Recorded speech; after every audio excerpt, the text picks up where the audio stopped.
नमस्कार।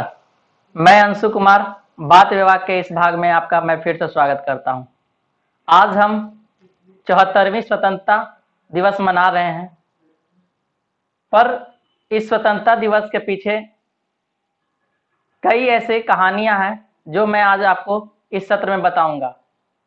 आज हम कई क्षेत्रों में विकास कर चुके हैं, चाहे वो शिक्षा का क्षेत्र हो, चाहे वो टेक्नोलॉजी का क्षेत्र हो, चाहे वो खेल का क्षेत्र हो।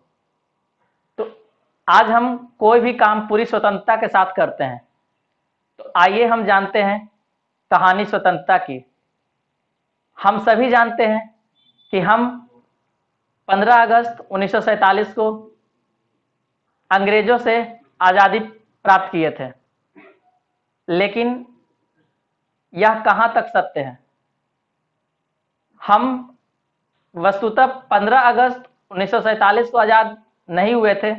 हम लोग 18 जुलाई 1947 को ही आज़ाद हो चुके थे, लेकिन 15 अगस्त के पीछे क्या कहानी है वो आज हम आपको बताएंगे। अंतिम वायसराय और भारत का प्रथम गवर्नर जनरल लॉर्ड माउंटबेटन ने 15 अगस्त को आज़ाद करने के लिए इसलिए बताएं क्योंकि 15 अगस्त 1945 को वर्ल्ड वार सेकेंड में जापान ने एलियाड फोर्सेस, जिसके अंतर्गत ब्रिटिश एम्पायर, यूएसए, चाइना और भी कई देश आते हैं, उनके सामने आत्मसमर्पण किया था।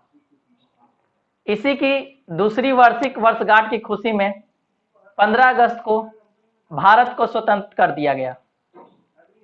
तो इस स्वतंत्रता के पीछे हम सभी जानते हैं कई महापुरुष का नाम आता है।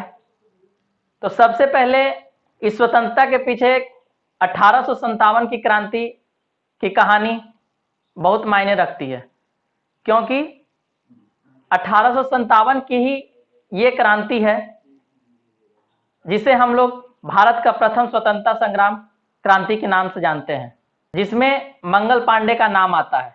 मंगल पांडे भारत की प्रथम स्वाधीनता संग्राम में महत्वपूर्ण भूमिका निभाए थे।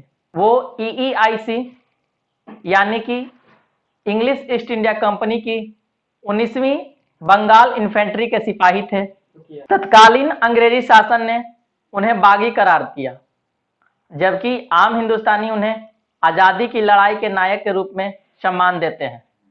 लेकिन 30 वर्ष की उम्र में ही 8 अप्रैल 1857 को कोर्ट मार्शल के तहत उन्हें फांसी दे दी गई। 15 अगस्त को और भी देश आजाद हुआ था, जिसमें साउथ कोरिया, जापान से 1945 ईस्वी को हुआ, कांगो फ्रेंच से 1960 ईस्वी को हुआ, बहरीन ब्रिटिश से 1970 ईस्वी को हुआ, लाइटेनस्टाइन जर्मन से 1866 ईस्वी को हुआ। आजाद होने के 2 दिन बाद भारत और पाकिस्तान के बीच एक सीमा निर्धारित की गई थी, और ये सीमा 17 अगस्त 1947 को सर सिरिल रेडक्लिफ की अध्यक्षता में सीमा आयोग द्वारा रेखा का निर्धारण किया गया, जो 48 करोड़ लोगों के बीच 4,50,000 वर्ग किलोमीटर क्षेत्र को न्यायोचित रूप से विभाजित करने के लिए अधिकृत था। हमारा संविधान बनने में लगभग 3 वर्ष लगे, और वो 3 साल हम किस नियम कानून के आधार पर चले होंगे, तो हम बताते हैं। गवर्नमेंट ऑफ इंडिया एक्ट 1935 के तहत एक कानून व्यवस्था थी जो लंदन यूनाइटेड किंगडम में पास हुआ था, और ये अंग्रेजों के द्वारा बनाया गया एक्ट था। इसी के तहत इन 3 वर्ष में हम लोग अपना जीवन यापन किया। तो 15 अगस्त 1947 को हम सब आजाद हो गए। उसके बाद भारत के प्रथम प्रधानमंत्री पंडित जवाहरलाल नेहरू ने संसद भवन के भारतीय संविधान सभा में एक भाषण प्रस्तुत किए, जिसका नाम है ट्रस्ट ऑफ डेस्टिनी, जिसका कुछ अंश इस प्रकार है। Long years ago we made a trust with destiny and now the times comes when we shall redeem our pleas, not wholly or in full measure, but very substantially at the stroke of the midnight hour, when the world sleeps, India will awake to life and freedom. लेकिन क्या आप जानते हैं कि इस भाषण समारोह में हमारे राष्ट्रपिता महात्मा गांधी जी उपस्थित नहीं थे, क्योंकि वे उस समय महात्मा गांधी कलकत्ता गए हुए थे, क्योंकि भारत पाकिस्तान विभाजन के बाद दंगे बहुत हो रहा था और वहां महात्मा गांधी उस दंगे को शांत कराने गए थे। आइए अब हम कुछ विकास की बात कर लेते हैं। जब हमारा देश 1947 को आजाद हुआ था तो उस समय हमारा रुपया और अमेरिकी डॉलर दोनों बराबर था, लेकिन आज हम देखते हैं इन दोनों में काफी अंतर आ चुका है। इससे हम अपने देश के विकास की गणना कर सकते हैं। इसका मतलब यह हुआ कि हम अभी उतने विकसित न हो पाए हैं जितना होना चाहिए था। 15 अगस्त 1947 को हम लोग आजाद हुए, लेकिन भारत का एकमात्र राज्य गोवा जो उस दिन आजाद नहीं हुआ था, क्योंकि वो गोवा राज्य इंग्लिश ईस्ट इंडिया कंपनी के अधीन नहीं था। गोवा को पुर्तगाल से आजादी मिली थी, वो भी अपने आजाद होने के 14 साल बाद। दिनांक था 19 दिसंबर 1961।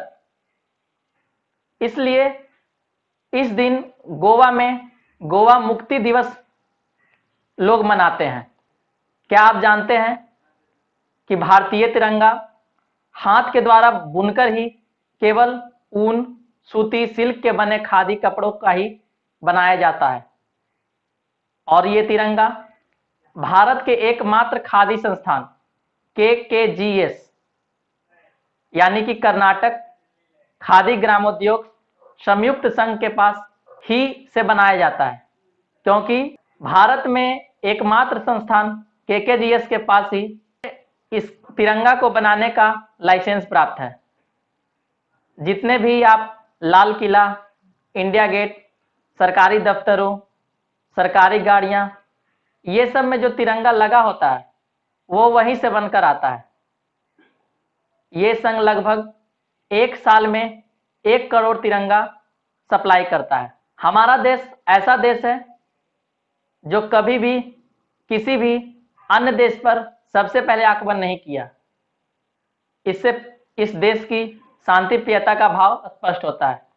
इसका मतलब ये नहीं हुआ कि एक दोबारा आक्रमण हम नहीं करते हैं। अब आइए कुछ और तथ्य के बारे में जानते हैं कि हमारा राष्ट्रीय झंडा कब अपनाया गया।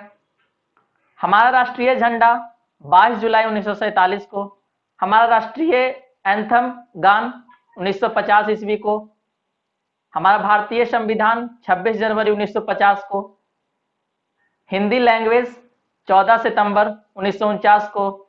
इसलिए इस तिथि को हम लोग हिंदी दिवस के रूप में भी मनाते हैं। और हमारे राष्ट्रीय गान 26 जनवरी 1950 को। हमारा राष्ट्रीय जानवर टाइगर है, जिसे 1973 में अपनाया गया, लेकिन इससे पहले हमारा राष्ट्रीय पशु शेर था।